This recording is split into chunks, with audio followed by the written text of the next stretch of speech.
Сәлеметсіздер ме? Мен Ақсуат ауданы Қарғыба ауылы Юрий Гагарин атындағы орта мектебінің 8-ші сынып оқушысы Өтебекова Зарина. Жетекшім Сәбитова Динара. Жасыл клуб номинациясы тақырыбы көшелерді көгалдандырудың инновациялық әдістері. Мен таңдаған тақырыптың кіріспесі қаладағы жасыл кеңістіктердің жетіспеушілігі урбанизацияның басты мәселелерінің бірі.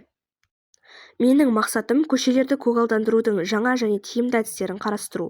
Мәселе өзектігі ауаның ластануы, ағаштардың азаюы және табиғаттың ластануы. Жалпы көгалдандыру дегеніміз не? Көгалдандыру бұл тек сән үшін жасалатын жұмыс емес. Ол адамдардың денсаулығы мен өмір сапасына тікелей әсер ететін маңызды іс.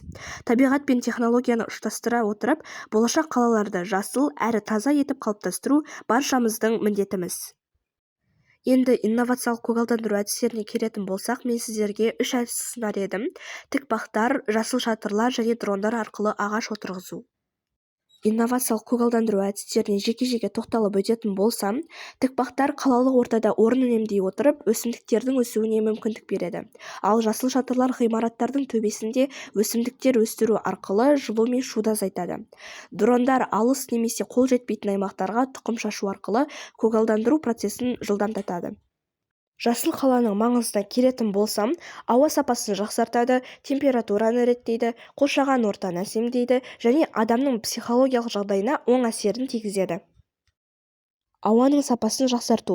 Өсімдіктер көмірқышқыл газын сіңіріп, оттегін шығарады. Бұл қаладағы ауаның ластануын азайтады. Ал биоәртүрлілікті сақтау, көгалдандыру қалалық экожүйенің биологиялық әртүрлілігін сақтап, экологиялық тепе-теңдікті жақсартуға көмектеседі. Денсаулыққа әсерге келетін болсақ, жасыл желектер мен гүлдер адамның көңіл-күйіне жағымды әсер етеді. Бұл стресс деңгейін төмендетіп, жалпы психологиялық жағдайды жақсартады. Айтқандарымның барлығын қорытындылайтын болсам, инновациялық көгалдандыру тек мамандардың ісі емес. Бұл үдерісте әрбір тұрғынның, әрбір жастың белсенділігі маңызды. Біз өз мектебімізден немесе ауламыздан бастап осындай жобаларды жүзеге асыра аламыз. Кішкентай бастамалар үлкен өзгерістерге жол ашады. Егер әр адам өз көшесін, ауласын көгалдандыруға үлес қосса, болашақ қалаларымыз экологиялық таза, жайлы және өмір сүруге қолайлы мекенге айналары сөзсіз. Назарларыңызға рахмет.